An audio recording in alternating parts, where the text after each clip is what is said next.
Olá, alunos, muito bom dia. Vamos dar continuidade à nossa aula sobre sistema ABO. Eu havia comentado com vocês na aula anterior que existem dentro do sangue humano, né, os tipos de proteínas, né, as proteínas A e B e AB, e a ausência de proteína, que é a pessoa de sangue O. Né? Então eu falei para vocês que dentro das hemácias, dentro das células sanguíneas, existem o fenótipo, né? Que é o tipo de proteína que existe, né? A pessoa pode ter o fenótipo A, a pessoa pode ter o fenótipo B, a pessoa pode ter o fenótipo AB. E existe o genótipo, que é a carga genética que determina esse fenótipo, né? O genótipo, né? Aí eu falei para vocês que o indivíduo A pode ter dois genótipos diferentes, o genótipo homozigoto dominante e o genótipo heterozigoto, né? Que é o isão A, izinho. Então esse indivíduo aqui vai apresentar sangue A e esse indivíduo aqui também vai apresentar o sangue tipo A. O sistema ABO, ele é uma exceção à primeira lei de Mendel. Para a primeira lei de Mendel, eu tenho apenas um par de fator que determina uma característica. Eu não tenho dois pares diferentes que podem determinar a mesma característica. Então, o sistema BO é uma exceção à primeira lei de Mendel. Né? Nós temos dois genótipos diferentes que determinam um mesmo tipo de fenótipo, que é o tipo A. Uma outra exceção à primeira lei de Mendel são os alelos múltiplos que nós podemos encontrar em coelhos. Né? Depois que nós terminarmos essa parte do sistema BO, a gente vai falar sobre alelos múltiplos. Tá? Mas aqui ó, é um exemplo. Nós temos dois tipos de pares de alelos diferentes que determinam o mesmo tipo de fenótipo. A mesma coisa, eu havia falado para vocês, a pessoa que tem um fenótipo tipo B pode também ter dois tipos de genótipo. O genótipo dominante homozigoto, né? E o genótipo heterozigoto, né? Também determina sangue B. O indivíduo AB é um tipo de codominância, né? Apresentando apenas um tipo de genótipo, o isão A e o isão B. Tá? Então a pessoa AB só tem um tipo de genótipo, isão A e isão B. E existe aquela pessoa que não possui a proteína, né? Dentro da membrana da hemácia, né? Que é a proteína, o indivíduo indicado como 0 ou O, né? Esse indivíduo é um indivíduo recessivo, né?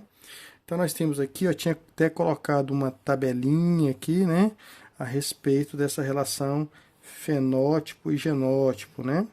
Então a pessoa que é sangue O é recessiva, a pessoa que é AB apresenta dentro do seu genótipo o isão A e o isão B, a pessoa que tem sangue B pode ter dois tipos de genótipo, o dominante homozigoto e o heterozigoto. A mesma coisa a pessoa que tem o fenótipo A, que também pode ser heterozigoto. Né? E nós temos toda aquela relação de transfusão de sangue, quem pode doar para quem pode receber para quem, que nós vimos na aula anterior. Se você quiser verificar, pode pegar a aula anterior e dar uma olhada. Né? E você vai ver também aquela relação anti-antígeno e anticorpo, né? E nós temos também aqui dentro desse sangue um outro tipo, né? Que eu havia falado para vocês também, que é aquele positivo e aquele negativo, que é o que nós chamamos de fator RH. RH vem de macaco rhesus, né? Então esse fator RH, a pessoa pode apresentar esse fenótipo, né? Que é o RH positivo ou RH negativo. Então a pessoa pode ter o fenótipo positivo,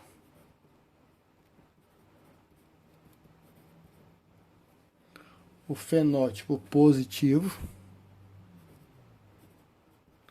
fenótipo negativo. Ela pode apresentar a proteína RH ou não apresentar a proteína RH. A pessoa que possui esse fenótipo de RH positivo, ela vai apresentar o seu genótipo, né? Genótipo, que é a carga genética para esse fator positivo. A pessoa pode ser dominante, homozigoto ou heterozigoto para essa mesma característica. Então, o indivíduo positivo pode ser dominante, homozigoto ou heterozigoto, né? E o indivíduo RH negativo, ele é o recessivo, né? Errinho, errinho. Então, nós temos aqui essa relação aqui, ó, de dominância entre esses fenótipo e genótipo, né? O genótipo tem o 2 para RH positivo e apenas 1 para RH positivo. Eu havia colocado também que a pessoa que possui o fator RH, né, ela não possui anticorpos. Tá? Anticorpo. Ela não possui anticorpo para o RH, porque ela tem o RH. Agora, a pessoa que é RH negativa, ela possui o anti-RH. Então, eu havia colocado para vocês aí que a pessoa que tem sangue RH negativo pode doar sangue para a pessoa que é RH positivo, porque o RH positivo não tem anticorpos e o RH negativo não apresenta proteína. Agora, a pessoa de sangue RH negativo não pode receber sangue da pessoa RH positivo, porque ela não tem a proteína, mas tem os anticorpos anti-RH. Tá? E isso, essa relação de antígeno, isso aqui é o antígeno, né? Antígeno, presença ou ausência da proteína antígeno, com anticorpo, essa relação antígeno-anticorpo pode causar uma doença, né? Nós chamamos de doença hemolítica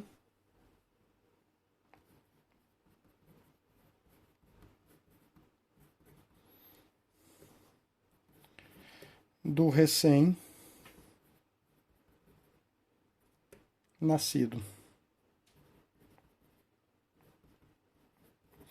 Como o próprio nome já diz, essa doença ela vai afetar os recém-nascidos.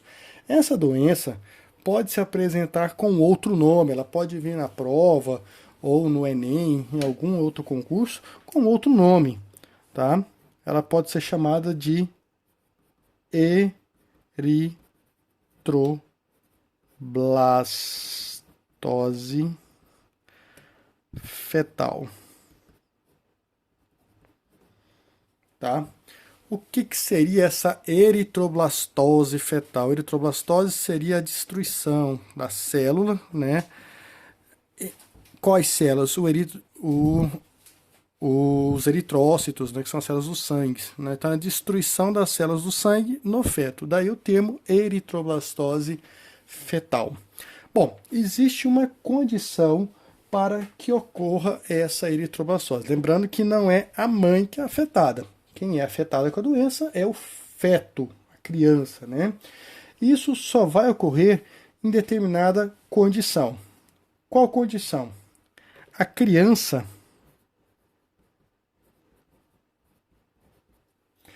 tem que ter o sangue RH positivo. E a mãe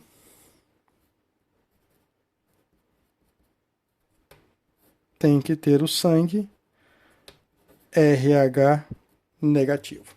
Então, para que ocorra essa doença, essa condição, a criança tem que ter sangue RH positivo. Obviamente, essa criança herdou esse fator RH do pai, né? O pai também tem que ter RH positivo. E a mãe RH negativo. Então, para que ocorra essa doença hemolítica, é necessária essa condição. Se a mãe for positiva e a criança for negativa, essa situação não ocorre. Né? Então, só é observado se a mãe for de sangue negativa e a criança for de sangue positivo. Né? O que vai acontecer? Normalmente, a criança ela é nutrida durante o seu período gestacional pela mãe, pelo sangue da mãe, via cordão umbilical.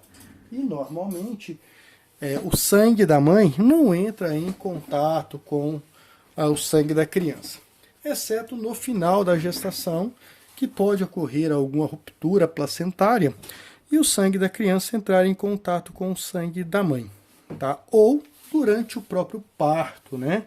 Isso também pode acontecer, né?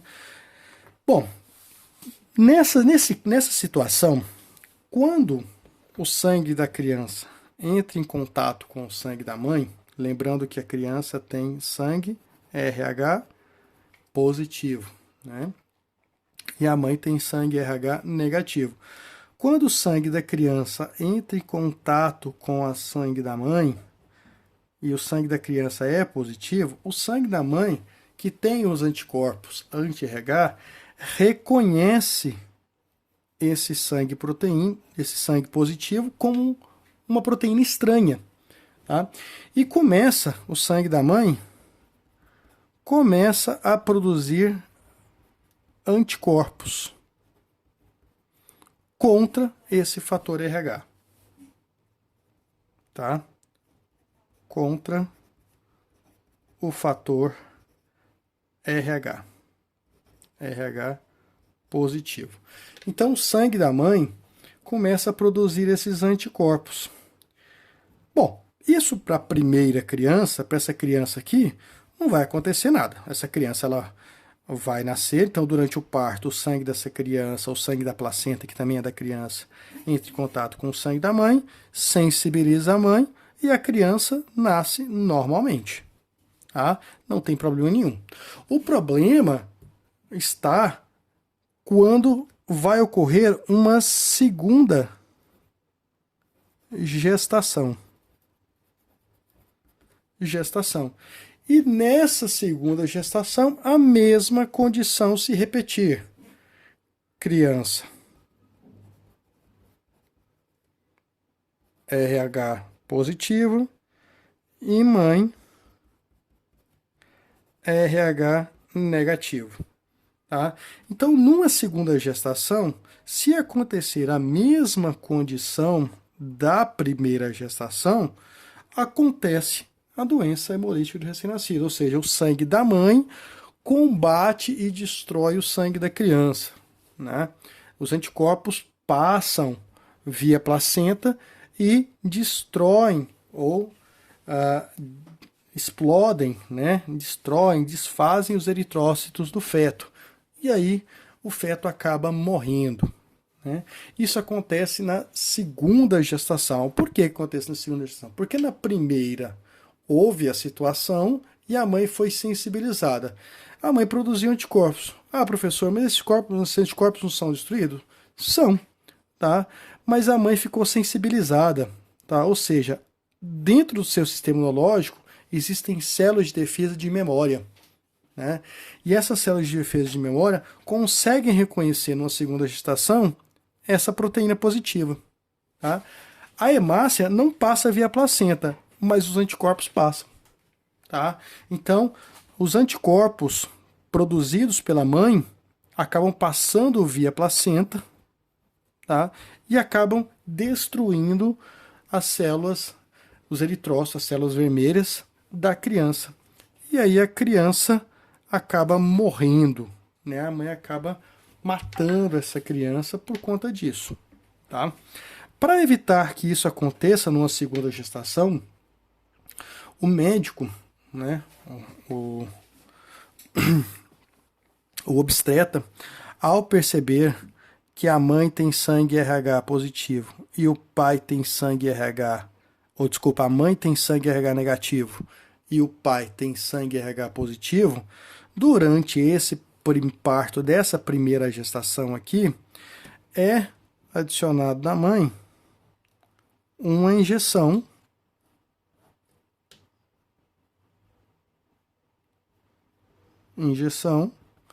com soro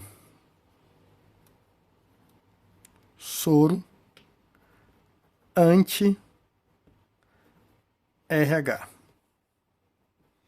tá? Com soro anti-RH, para evitar com que a mãe fique sensibilizada, né? Então, durante esse primeiro parto aqui, ao perceber essa condição aqui, o médico promove uma injeção, ou são várias doses ao longo do final da gestação até o parto, ou após o parto, né? Aplica essa injeção com soro anti-RH, esse soro anti-RH vai degradar, porventura, restos de células do feto na mãe, e isso evita com que a mãe fique sensibilizada. A mãe não ficando sensibilizada, ela não produz anticorpos e não cria nenhum problema para a segunda gestação, tá? Senhores, então é isso, em relação ao fator RH, nós temos isso daí, então nós temos o sistema ABO, nós temos o fator RH, e nós temos um outro fator de proteínas que também existem dentro do nosso sangue, tá? Que é pouco comentado isso, né?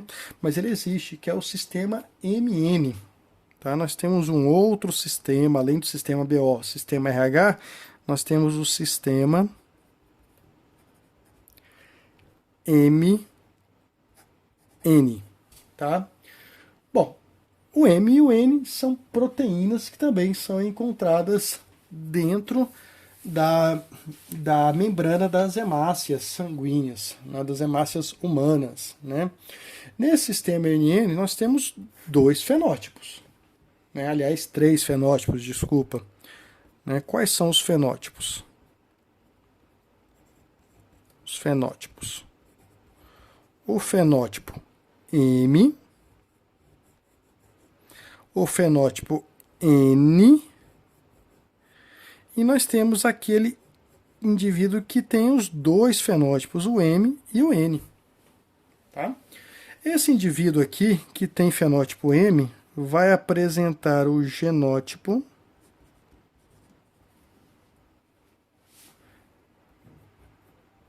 LM. A pessoa que tem o fenótipo N vai apresentar o genótipo LN.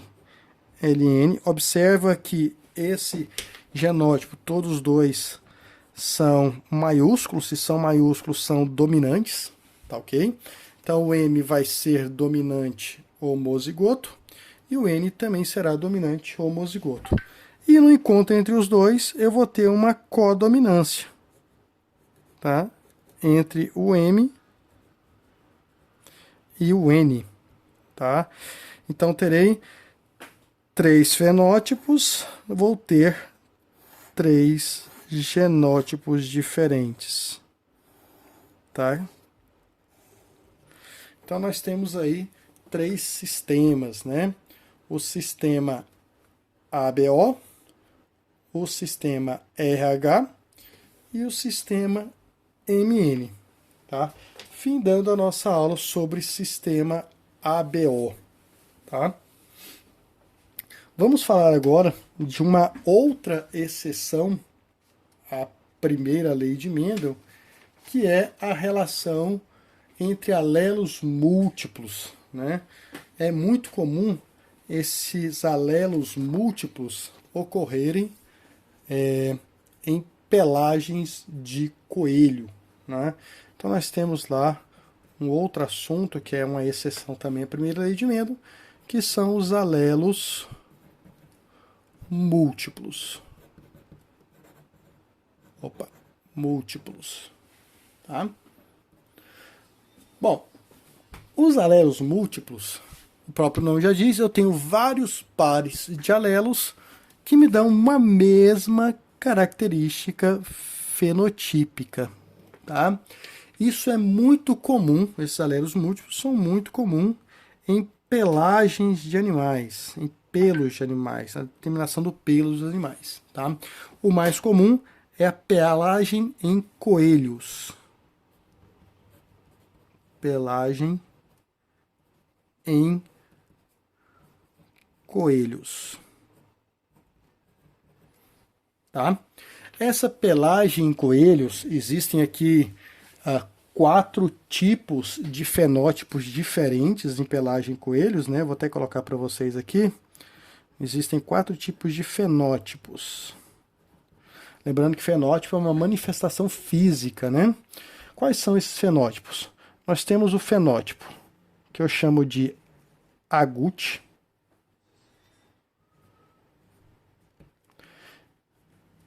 agouti, tá errado, né? Agouti, que é também pode ser chamado de selvagem, que é aquele coelho que tem a pelagem amarronzada, tá? Tem a pelagem amarronzada. E eu tenho mutações relacionadas a esse agouti. Tá? Ao longo do tempo, a população de coelhos vem sofrendo mutações no gene que promove a pelagem de coelho e saíram 3 variações do agouti. Tá? Saiu a variação chinchila,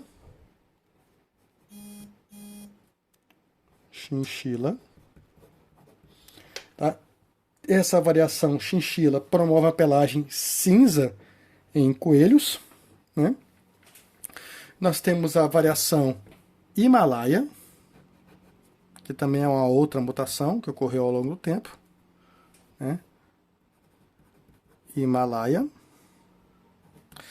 que promove uma coloração branca com extremidades pretas, né? E nós temos, por fim, o último, que é o albino. Albino, ou seja, toda a pelagem do coelho é branca, né? Então nós podemos aí, vou colocar para vocês uma fotinha aqui para vocês verem como é que funciona isso. Só um minutinho.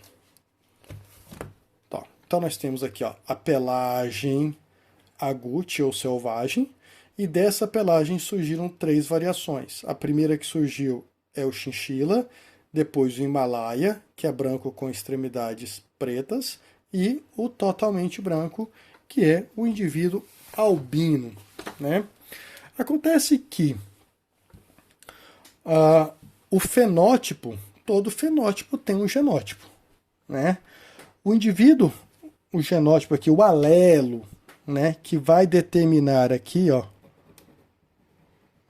o chinchila, eu vou colocar o alelo Czão, tá?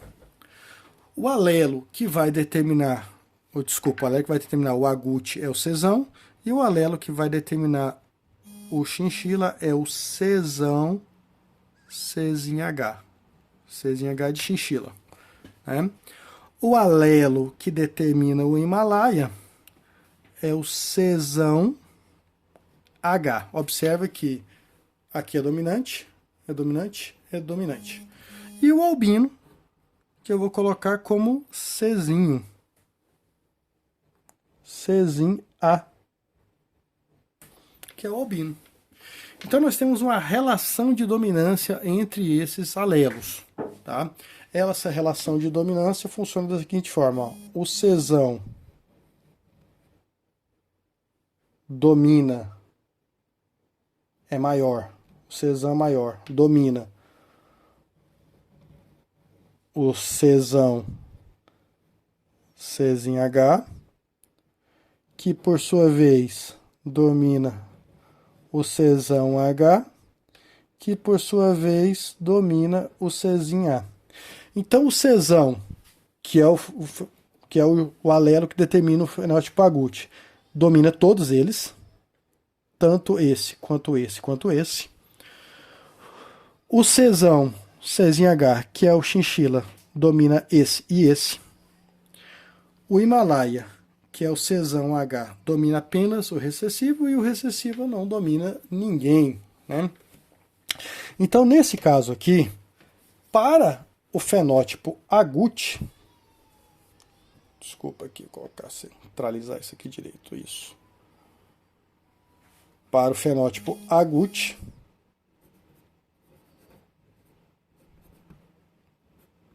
eu posso ter estes genótipos aqui, ó. Czão determina fenótipo agouti. Czinh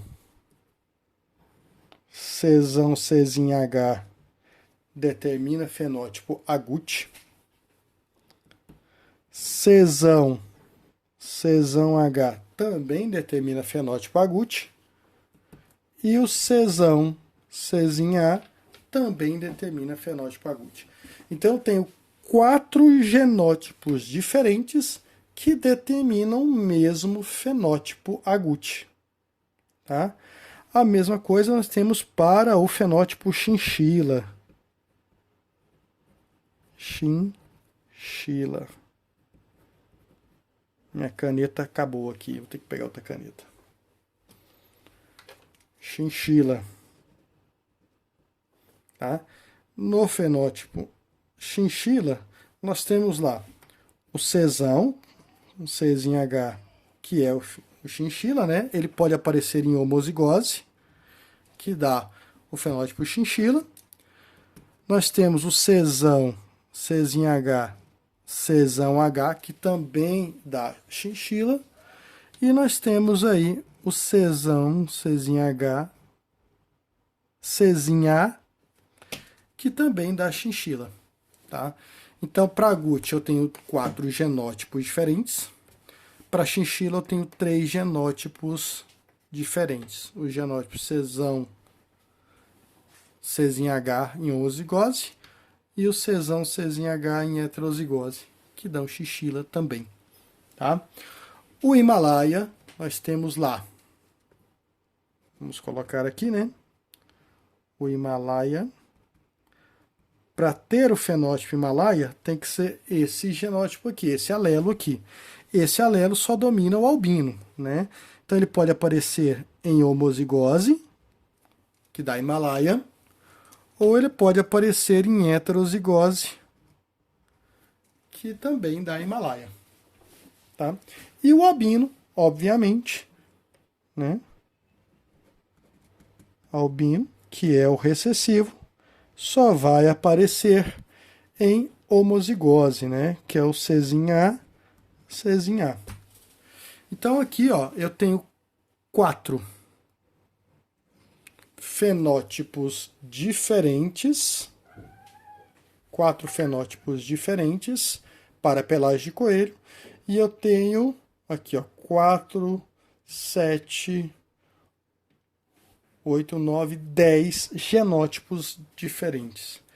4 genótipos me dão o mesmo fenótipo agúti, 3 genótipos me dão o mesmo fenótipo chinchila, e eu tenho 2 genótipos que me dão o mesmo Himalaia, e eu tenho o recessivo, que é o albino. A partir daí, nós podemos fazer vários cruzamentos entre estes tipos de coelho e apresentar geração F1 ou geração F2 completamente diferente. Tá? Isso depende muito do genótipo. Isso também é uma exceção à primeira lei de Mendel. Né? Ok, alunos? Então é isso. Na nossa próxima aula falaremos um pouquinho mais sobre as exceções à primeira lei de Mendel. Um grande abraço a todos e até a nossa próxima aula.